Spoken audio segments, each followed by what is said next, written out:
Setting the limits or stopping position on your SilenTrac system. First, pull down and release the pendant once to send the track to the desired limit.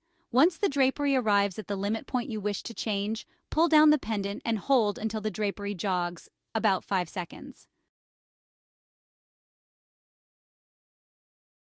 Then, manually move the drapery to the desired limit position.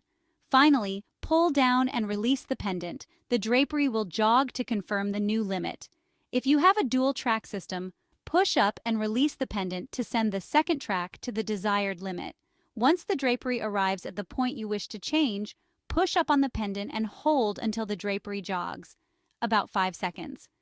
After manually moving the second drapery to the desired position, push up and release the pendant. The drapery will jog to confirm the new limit.